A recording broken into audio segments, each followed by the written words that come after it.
أعوذ بالله من الشيطان الرجيم. بسم الله الرحمن الرحيم. الحمد لله رب العالمين. والصلاة والسلام على أشرف الأنبياء والمرسلين حبيبنا وحبيب قلوب العالمين أبي القاسم المصطفى محمد.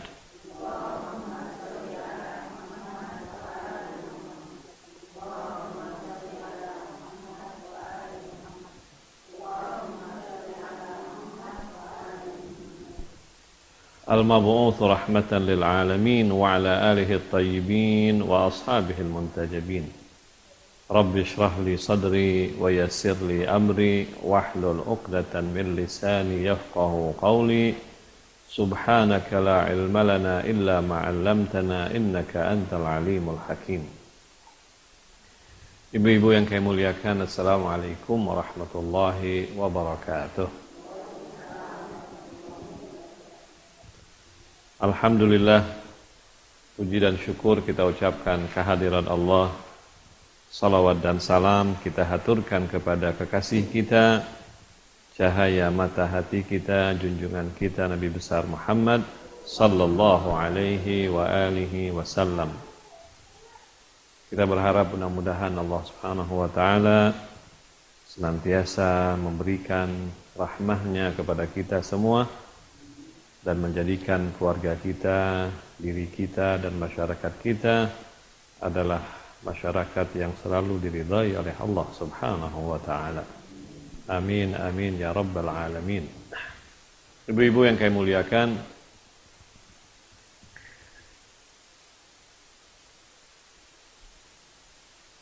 pada akhir-akhir ini kita sering melihat kejadian-kejadian yang tidak kita inginkan. Misalnya diantaranya tawuran, ya. Tawuran yang terjadi di tengah pelajar kita, yang bahkan mengakibatkan satu siswa meninggal dunia. Kemudian juga kita mendengar kasus-kasus korupsi yang besar yang ada di tengah masyarakat kita, dan berbagai macam hal-hal yang sangat buruk yang terjadi di tengah masyarakat kita. Pertanyaannya, mereka itu muslim atau bukan? Mereka itu juga muslim. Bahkan mereka itu bukan hanya muslim, mereka itu beragama. Mereka sholat, mereka puasa. Bahkan kalau kita lihat misalnya kasus para koruptor yang disidangkan itu, kalau sudah seorang pejabat yang terbukti korupsi kemudian disidangkan, itu biasanya mereka pakai bajunya baju muslim, ya kan? Pakai kopiah, pakai baju, bahkan ada yang pakai serban. Kalau yang disidangkan itu adalah wanita yang korupsi, maka di waktu ia disidangkan dia pakai jilbab, pakai kerudung rapi, bahkan ditutup mukanya, ya kan? Bahkan seringkali mereka sepertinya sangat soleh gitu. Indonesia ini tingkatan korupsinya luar biasa tingginya. Padahal mayoritas penduduk kita adalah penduduk kaum muslimin. Tingkatan kenakalan remaja, kriminalitas yang dilakukan oleh orang-orang Indonesia cukup tinggi. Padahal mereka adalah muslim. Kehidupan wanita-wanita yang tidak bermoral di Indonesia juga tinggi. Pakaian yang sangat minim, betul kan? Na'udzubillah min dzalik, ibu-ibu, bahkan kehidupan yang bebas. Seperti kumpul kebo, ya. Benar nggak istilahnya kumpul kebo itu ya? kemudian kehidupan bebas, ya di Indonesia ini sangat tinggi loh. Bahkan percaya atau tidak, pernah di Jogja diadakan penelitian di suatu saat beberapa tahun yang lalu, itu katanya dari kalangan mahasiswi dan mahasiswa yang hidup di Yogyakarta itu hampir 80% mereka bagaikan suami istri tanpa nikah. Kan mengerikan ibu-ibu, sangat mengerikan. Mengerikan bagi si laki-lakinya dan juga mengerikan bagi wanita-wanitanya. Oke, saya tidak ingin menyebutkan data-data semua itu, tetapi pertanyaan kita, mereka muslim atau bukan? Muslim. Mereka sholat gak? Mereka sholat. Mereka melakukan perintah-perintah agama. Mereka sholat, mereka lakukan seluruh perintah-perintah agama. Ya. Tetapi pertanyaannya, kenapa agama itu tidak bisa membuat mereka menjadi soleh? Itu pertanyaannya. Apa yang salah dengan agama ini gitu loh? Apa yang salah dengan ajaran agama ini? Kalau itu adalah contoh sebuah fenomena yang ada di sekitar kita, kalau kita masuk ke keluarga kita, ibu-ibu, ya, kita masuk ke keluarga kita yang lebih kecil. Kadang-kadang seorang suami soleh, seorang istri soleha, anaknya diajarin sholat, anaknya diajarin akhlak, bahkan ibunya suka ngaji, bapaknya juga suka ke pengajian atau ke masjid. Tetapi tidak jarang juga akhlak-akhlak yang buruk ada dalam keluarga itu. Tidak sedikit ibu-ibu yang rajin ngaji, misalnya punya kebiasaan ngerumpi. Benar nggak, Bu? Kalau bilang ngerumpi pasti ibu ya.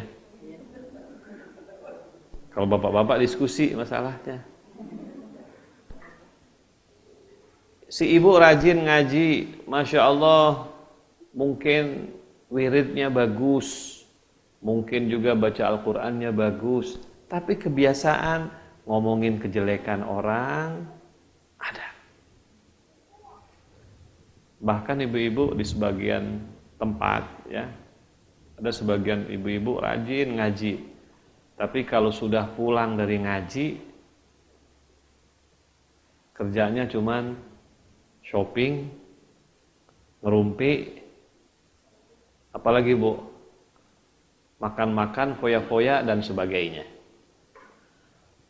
Artinya yang kita bertanya ini adalah,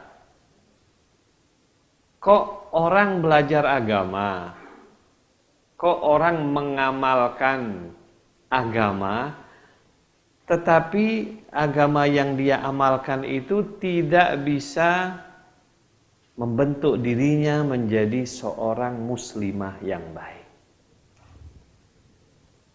Dia beragama, dia sholat, dia apalagi lah dia bahkan puasa Senin Kemis. Tetapi kenapa agama yang dia jalankan itu tiba-tiba tidak bisa mencegah dia dari perbuatan-perbuatan yang tidak bagus itu? Nah, pertanyaan saya, di mana letak kesalahan itu? Paham ya Bu ya? Kita tujuan beragama apa Bu? Kita tujuan beragama apa? Tujuannya supaya kita menjadi orang baik. Agama itu menuntun kita ke jalan yang baik. Agama itu membentuk kita menjadi orang yang baik. Ketika kita melaksanakan sholat, Allah subhanahu wa ta'ala misalnya berfirman, Inna sholata tanha anil fahsya'i wal munkar. Sesungguhnya sholat itu mencegah kamu dari perbuatan keji dan mungkar. Tapi tidak sedikit orang yang sholat tapi masih berbuat keji. Betul kan? Salahnya sholatnya atau orangnya? Kita bilang orangnya yang salah. Betul kan? Sholatnya nggak salah. Sholatnya itu sebetulnya fungsinya itu seperti itu. Tetapi ada salah dalam diri orang ini. Kenapa dia begitu? Nah, karena itu saya ingin dua hal ibu-ibu kita perhatikan. Ada orang beragama hanya formal aja. Ya Bu ya. Beragama itu hanya formalitas. Yang penting aku punya agama. Yang penting aku sholat. Yang penting aku puasa Senin Kemis. Yang penting aku haji. Yang penting aku zakat. Yang penting aku ikut pengajian. Beragama itu hanya sekedar formalitas, istilahnya gitu Bu. Saya ingat ada satu istilah, mungkin bagi sebagian ibu-ibu nggak suka ini istilah ini. Ada orang nikah hanya karena status, ya kan? Yang penting status saya nikah, gitu. Dan dia tidak peduli dengan kehidupan suaminya, dia nggak mau tahu, dia nggak mau tahu dengan kehidupan anaknya. Yang penting kalau dilihat dalam KTP statusnya apa? Nikah. Yang penting bagi dia adalah status.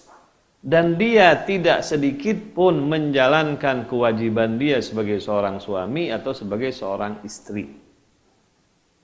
Yang penting bagi dia status. Ada nggak orang seperti itu? Ada kan? Yang penting status bagi dia. Apakah seperti itu orang berkeluarga? Kita bilang kan tidak. Status sebagai seorang istri itu berarti dia harus menjalankan tugasnya sebagai seorang istri. Status orang sebagai suami berarti dia harus menjalankan tugasnya sebagai seorang suami. Bukan sekedar nama saja. Begitu juga ibu-ibu. Ketika orang menjadi seorang muslim, bukan berarti dia artinya yang penting dia sholat, yang penting dia zakat, yang penting dia haji, yang penting dia misalnya puasa Senin Kemis. Oh enggak. Yang sangat penting, dan ini yang kedua. Jadi saya bilang ada dua cara beragama. Ada orang beragama secara formal saja, yang penting formalitas, gitu kan Bu ya. Ini yang tidak membentuk. Na'udzubillah min dzalik. Yang kedua, dia beragama dengan penuh kesadaran tauhid namanya. Yang akan saya bahas. Beragama dengan penuh kesadaran tauhid. Ini yang sangat jarang, yang tidak ada dalam diri sebagian orang. Menyadari bahwa dia itu adalah hamba Allah yang sesungguhnya, dan menyadari bahwa Allah itu adalah Tuhannya yang sesungguhnya, di mana Allah Subhanahu wa taala selalu hadir bersamanya. Kesadaran itu penting ibu-ibu. Kesadaran penting. Betapa pentingnya sebuah kesadaran, dan yang ini seringkali gaib dari kita. Ini seringkali tidak hadir dalam kehidupan kita. Coba kita lihat misalnya ibu-ibu ya. Kita punya pembantu di rumah. Kalau pembantu ini baru bergerak setelah diperintahkan, lama-lama ibu-ibu capek nggak? Misalnya namanya siapa tuh si pembantu? Atun misalnya. Ya. Orang Indonesia suka bilang Atun. Tun, nyapu dong. Nyapu. Setelah 10 menit selesai nyapu, istirahat dia. Ibu datang lagi. Tun, cuci baju Tun. Nyuci dia. Setelah nyuci baju, istirahat lagi. Tun, apa lagi Bu? Cuci piring, pergi dari cuci piring, istirahat lagi. Lama-lama ibu capek nggak Bu? Capek. Kenapa ibu capek? Padahal dia menjalankan perintah ibu. Kenapa? Karena dia tidak pernah sadar tugasnya. Betul kan? Karena dia tidak pernah sadar tugasnya. Tapi kalau ibu punya pembantu yang memiliki kesadaran tugasnya, hari pertama dia datang, terus ibu bilang, tugas kamu pagi ini nyuci baju, terus kamu nyapu, terus kamu nyetrika, terus kamu jemput anak sekolah, terus kamu macam-macam. Terus ibu udah deh sekali ibu perintahkan, terus dia jalankan. Besoknya langsung dia jalankan sesuai dengan perintah. Kira-kira ibu seneng nggak? Senang. Seneng kan? Kenapa dia bisa menjalankan setiap hari tanpa diperintahkan lagi? Sadar. Masalahnya adalah sadar. Bu, kita dengan Allah Subhanahu wa ta'ala yang paling tinggi itu adalah kesadaran tauhid namanya. Paham ya, Bu ya? Kesadaran tauhid. Maksudnya saya ini sadar bahwa saya punya Allah. Saya sadar bahwa saya ini adalah hamba Allah. Saya sadar bahwa saya ini punya tujuan di dalam hidup saya. Bu, ini yang perlu kita bangun dalam diri kita dan dalam diri anak-anak kita. Namanya kesadaran tauhid. Kesadaran bahwa dalam hidup ini kita ada tujuan. Sekarang ibu lihat dalam kasus-kasus tertentu, Bu ya. Misalnya, Bu, kita diperintahkan oleh Allah sholat.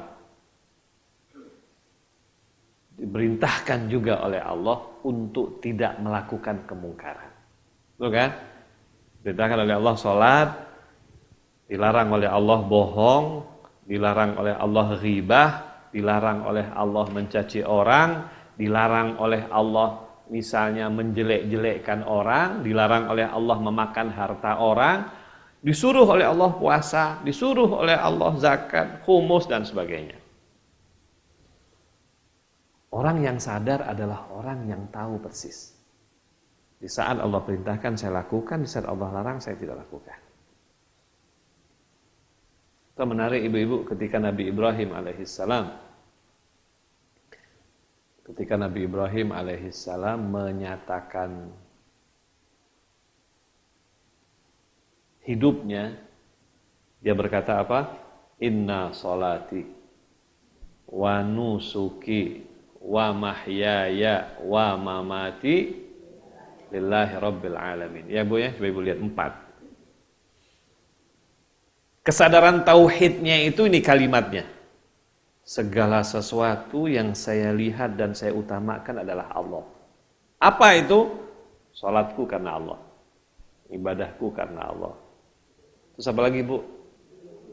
Hidup karena Allah, mati juga karena Allah. Ini ayat ini sebetulnya ayat yang sangat agung.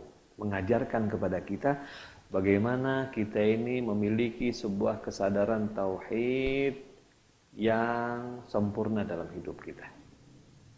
Artinya, yang kita lihat itu adalah Allah. Kita tidak lihat yang lain.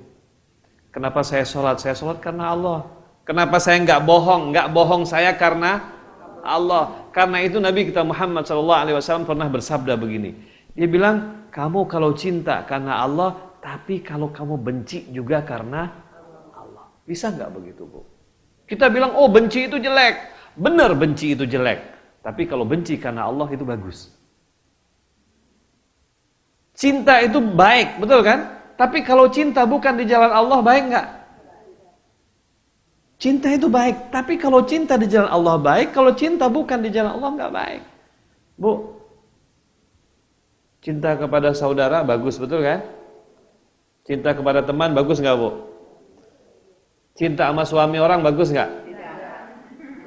Cinta juga loh. Nggak bagus. Jadi cinta itu akan bagus kalau itu sesuai dengan perintah Allah. Kalau cinta itu sesuai dengan jalan Allah bagus. Kalau cinta itu tidak sesuai dengan jalan Allah nggak bagus. Benci begitu. Benci jelek kita bilang. Iya kan? Benci teman jelek, benci saudara jelek, benci sahabat jelek, tapi benci kepada musuh Benci kepada orang yang memusuhi Islam gimana? Bagus. Betul kan? Benci kepada orang yang menghina Rasulullah. Bagus nggak? Bagus. Bagus. Kenapa? Karena benci kepada orang yang menghina Rasulullah Shallallahu Alaihi Wasallam itu adalah perbuatan yang baik sebab dia menghina Rasulullah. Karena itu Nabi bersabda apa? Cinta karena Allah, benci pun karena Allah.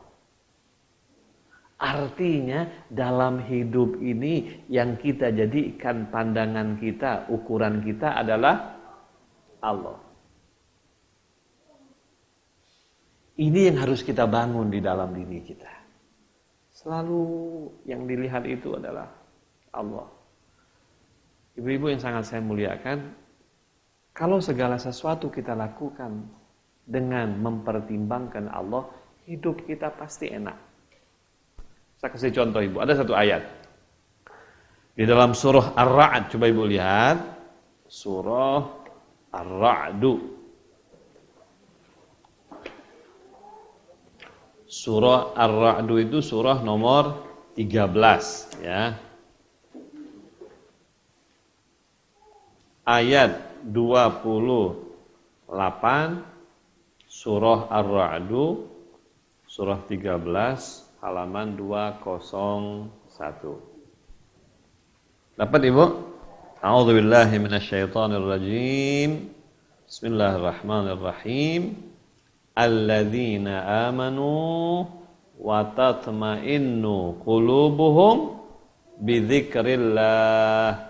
Ala bidzikrillahi tatma'innul qulub. Artinya, orang-orang yang beriman dan hati mereka menjadi tenteram dengan mengingat Allah, ingatlah hanya dengan mengingat Allah hati menjadi tenteram. Oke. Orang-orang yang beriman dan yang hatinya tenteram dengan mengingat Allah.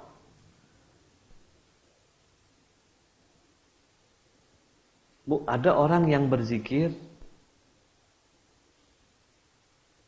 kerjanya zikir, subhanallah, setiap hari dia berzikir, tetapi mohon maaf, dia juga pakai obat-obatan. Zikir loh, baca zikir pagi hari, malam-malam dia juga ikut zikiran, tapi dia juga suka obat-obatan. Obat-obatan terlarang nggak?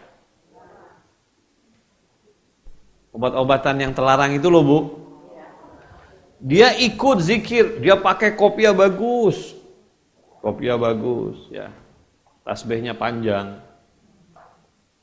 tapi subhanallah, zikir yang dia baca ternyata tidak membawanya dekat dengan Allah. Kenapa? Karena yang berzikir hanya lidahnya. Yang berzikir hanya lidahnya, dia tidak sampai pada tingkat kesadaran bahwa yang dia sebut itu nama Allah. Dia hanya asyik. Ibu-ibu, orang kalau menyebut nama Allah bagaimanapun hatinya, pada waktu dia menyebut tuh hatinya tenang. Orang menyebut subhanallah, subhanallah, subhanallah, subhanallah, atau dia baca la ilaha illallah, la ilaha. Karena itu kan dalam sebagian tarekat misalnya, orang harus baca la ilaha illallah 1 hari sampai 1000 kali. Orang baca sampai 10.000 kali. Enak, waktu dia baca tuh enak sambil goyang-goyang kepala. La ilaha illallah, la ilaha illallah, la ilaha. Gitu kan? Dan itu lama-lama enak loh. Itu kan menghibur. Ya kan? Menghibur itu. Membaca sesuatu yang dia senangi itu akan membuat jiwa orang itu terhibur. Karena itu hampir semua agama punya bacaan. Apalagi kalau yang bacanya suaranya bagus. Coba ibu kita lihat bacaan seperti ini. Enak gak ibu dengar? Hasbi Rabbi Jallallah, ma ما في قلبي إلا الله على الهادي صلى الله لا إله إلا الله. Enak gak? Bu, suara yang enak tuh kalau baca enak kan? Suara saya enak gak, Bu? Suara ibu-ibu lebih enak pasti, ya. Artinya sebuah bacaan itu kalau kita baca, apalagi rame-rame enak, Bu. Ada misalnya ada sebuah syair yang seringkali dibaca oleh konon katanya Abu Nawas. Dia berkata kepada Tuhannya begini. Dia bilang, Ilahi las tulil firdausi ahlan wala aqwa ala naril jahimi.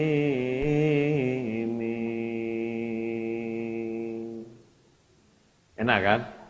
Duhai Tuhanku, aku ini tidak layak masuk surga, tapi aku juga nggak kuat masuk neraka. Bu, zikir itu kalau dikumandangkan menyenangkan hati. Tapi ada orang yang zikir, tapi dia membunuh orang. Tapi dia na'udzubillah berbuat sesuatu yang buruk. Kita berapa kali dengar cerita, misalnya ada sebagian kiai ya di sebuah tempat, di sebuah desa ngajar Al-Quran, tetapi yang dia nodai adalah santrinya sendiri. Pernah nggak dengar cerita itu? Ada sebagian tempat yang rajin zikir, setiap hari, setiap minggu ada majlis zikir. Tapi makan harta orang, tapi dia korupsi, tapi dia berbuat hal-hal yang buruk. Bu, pertanyaannya, kenapa zikir itu tidak membuat dia menjadi orang soleh? Paham ya Bu ya pertanyaannya ya? Kita diperintahkan oleh Allah setiap hari zikir. Allah bilang, sabbihuhu bukratan wa asila. Bertasbihlah kamu kepada Allah pagi dan petang. Uzkurullaha dzikran katsira. Sebutlah nama Allah, zikirlah kamu kepada Allah dalam jumlah yang banyak. Apalagi Ahlul Bait nyuruh kita zikir ini luar biasa. Pagi kita disuruh baca doa, macam-macam doa kita diperintahkan. Nanti zuhur lain lagi, nanti malam lain lagi, malam Rebu lain, malam Jumat lain, malam wah macam-macam. Betul nggak Bu? Tidak ada ajaran sebanyak Ahlul Bait yang memerintahkan kita untuk doa, zikir, tasbih, ziarah, istighfar macam-macam. Tetapi bukan itu yang merupakan tujuannya. Sekedar menyebut nama Allah di lidah tidak sampai kepada sebuah kesadaran, tidak akan banyak memberikan perubahan. Orang ketika menyebut nama Allah bukan sekedar sebutan yang dia diperintahkan, tetapi bagaimana Allah Subhanahu wa ta'ala itu benar-benar masuk ke dalam dirinya, ke dalam hatinya, sehingga dia sadar betul bahwa dia itu adalah hamba Allah Subhanahu wa ta'ala yang mengagungkan sang Kholiknya. Sehingga dia tahu dong bahwa ketika dia mengagungkan sang Kholiknya berarti dia nggak boleh macam-macam. Dia punya Allah. Dia punya Allah yang menyaksikan apapun yang dia lakukan. Nah ibu-ibu, kesadaran tauhid ini yang perlu selalu kita kembangkan dalam diri kita dan dalam diri keluarga kita. Ya Bu ya, sadar bahwa Allah Subhanahu wa ta'ala itu selalu menyaksikan dia. Katanya ibu, kalau kita ibadah, Bu, ada orang gini Bu. Ada orang khusyuk, Allahu Akbar. Khusyuk itu artinya apa Bu? Katanya ada orang khusyuk artinya badannya misalnya mantep betul. tapi pikirannya kemana-mana. Itu khusyuk atau bukan? Badannya mantep loh. Badannya mantep waktu sholat, tapi pikirannya kemana-mana. Kita bilang itu bukan khusyuk. Itu namanya siap. Kayak tentara itu pada waktu dia berdiri siap gitu tuh, siap. Nggak boleh bergerak. Khusyuk itu artinya apa? Artinya hatinya yang mantap.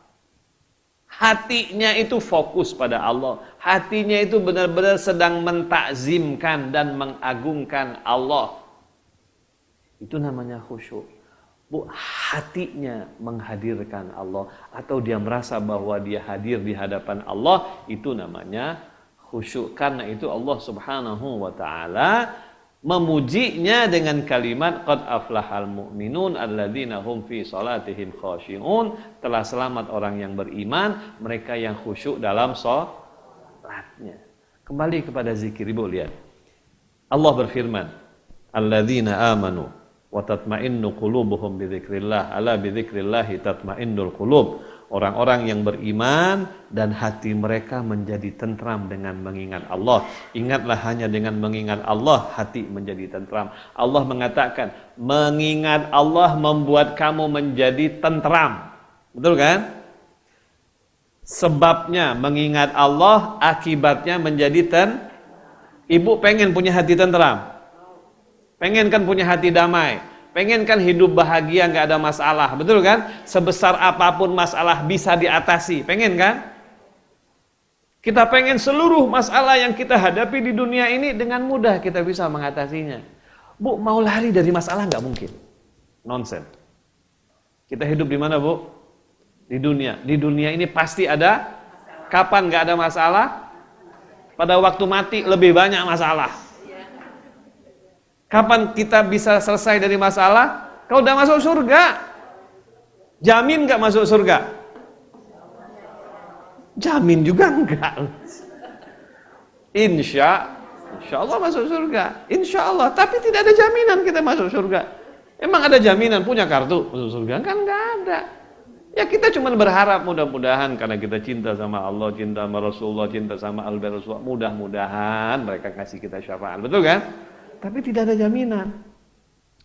Di dunia masalah, masuk kubur masalah, di sana juga nggak ada jaminan. Subhanallah. Allah bilang kalau kamu ingin selesai dari masalah, bisa mengatasi masalah, hatimu damai, hidupmu tentram, kata Allah, zikrul. Tapi zikir yang gimana? Zikir lidah, zikir formal. Dibilang bukan itu. Zikir formal sebentar membuat kamu puas. Yang membuat kamu jamin hidup damai, hati tentram, ketika kamu benar-benar merapat kepada Allah Subhanahu wa ta'ala. Ketika kamu selalu bersama Allah. Ketika kamu sadar bahwa kamu itu tidak sendirian. Ketika kamu sadar bahwa kamu itu punya Tuhan. Ketika kamu yakin bahwa kamu itu punya tempat bergantung. Yakin itu yang penting. Itulah yang namanya tauhid. Yakin bahwa kamu punya Allah tempat kamu bergantung. Yakin itu. Nah ini ibu-ibu yang kita bangun. Yakin bahwa kita punya Allah. Yakin bahwa Allah itu tempat kita bergantung. Yakin bahwa Allah Subhanahu wa ta'ala itu tidak akan pernah memberikan sesuatu yang buruk kepada hambanya. Apapun yang datang daripada Allah, yakin bahwa itu adalah baik. Itu yang akan membuat kita damai. Ini yang seringkali hampa dalam hidup kita. Yakin bahwa Allah Subhanahu wa ta'ala itu tempat rujukan kita yang satu-satunya. Bu, bangun itu, Bu. Dia bangun keyakinan itu. Bangun keyakinan bahwa Allah Subhanahu wa ta'ala itu memang tempat rujukan kita, tempat kembali kita, tempat di mana kita bergantung, tempat di mana kita memohon pertolongan, tempat di mana kita menyerahkan segala-galanya kepadanya. Bu, yakin ini yang harus kita bangun. Ada orang setengah-setengah. Itu saya bilang, ada orang misalnya zikir kepada Allah. Zikir dalam pengertian dia menyebut nama Allah, apa bedanya dengan kaset? Iya kan Bu? Ibu buka kaset, kadang-kadang ada satu masjid buka kaset zikir dari jam 2 pagi sampai jam 4 pagi. Kita ke masjid nggak ada orang. Kosong. Kaset. Iya kan? Kaset lebih hebat daripada kita berzikirnya. Kalau sekedar zikir lisan. Yang kita butuhkan adalah sebuah kesadaran. Oh, bahwa saya punya Allah Subhanahu wa ta'ala.